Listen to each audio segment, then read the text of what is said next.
Bonjour à tous.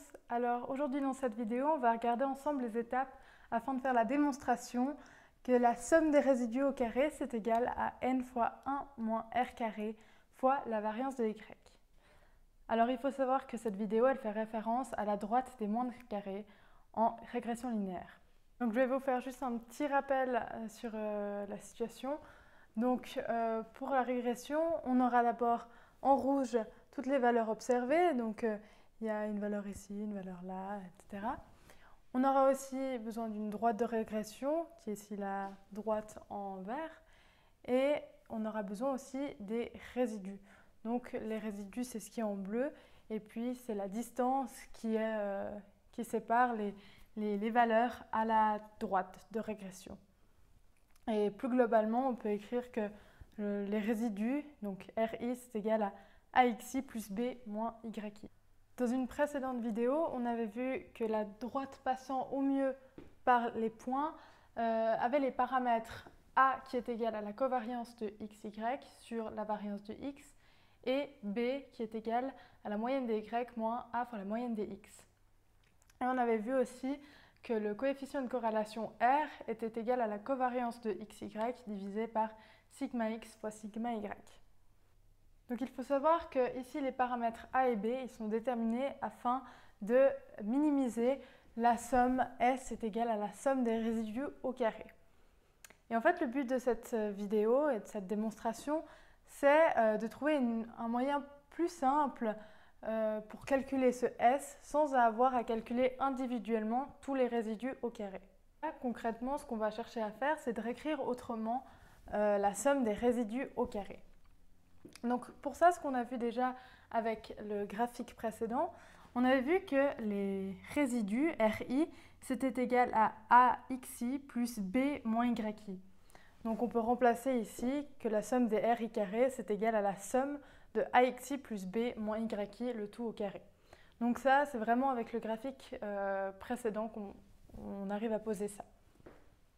Ensuite, ce qu'on va faire, c'est qu'on va remplacer les paramètres A et B par ce qu'on a trouvé ici.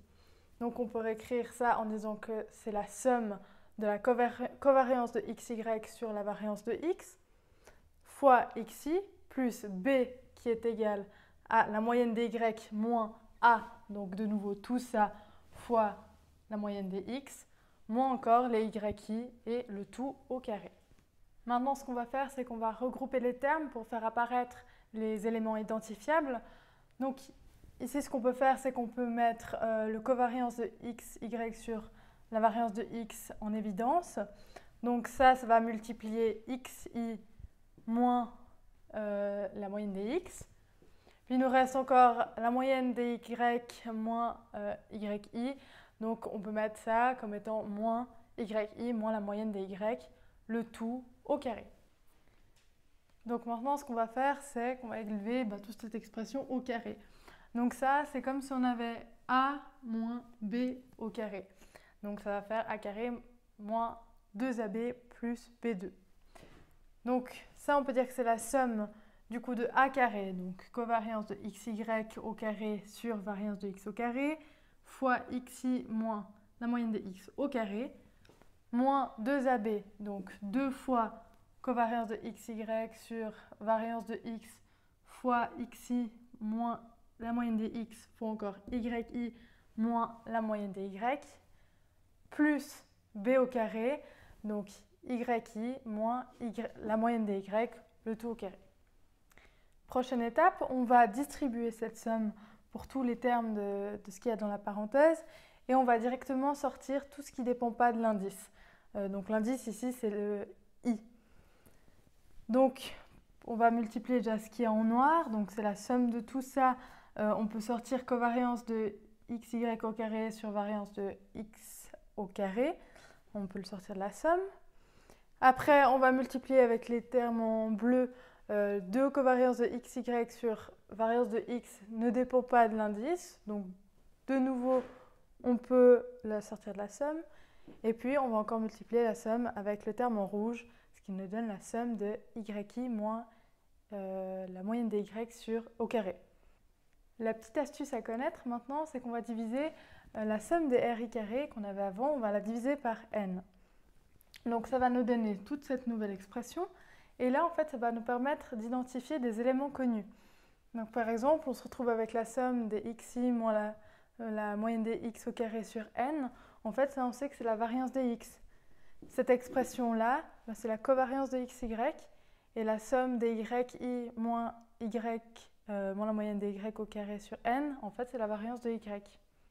Et maintenant, si on remplace dans cette formule tous les éléments qu'on a identifiés, on se retrouve avec cette expression, donc la somme des ri carré sur n est égale à la covariance de xy au carré sur variance de x. Parce que là, on voit que variance de x va se simplifier avec variance de x au carré. Donc il va nous rester variance de x au dénominateur. Ici, on voit qu'on va multiplier encore ce qui est en haut par covariance de xy. Donc on va se retrouver avec 2 covariances de xy au carré sur la variance de x. Et puis là-bas, on se retrouve avec ce qu'on a identifié, donc la variance de y. Et là, ce qu'on peut facilement voir, c'est qu'ici, on a un même dénominateur. Du coup, ce qu'on peut faire, c'est qu'on va faire la covariance de xy au carré moins 2 fois la covariance de xy carré. Ça nous donne moins la covariance de xy au carré sur variance de x. Et on rajoute encore la variance de y.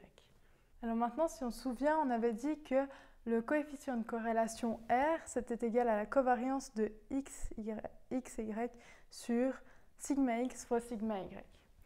Donc ici, vu que dans cette expression, on a du covariance de xy au carré, on va essayer de modifier un peu cette expression pour voir justement à quoi c'est égal covariance de xy au carré. Et en faisant 2-3 petits calculs en mettant en carré, on voit que c'est égal à r carré fois la variance de x fois la variance de y.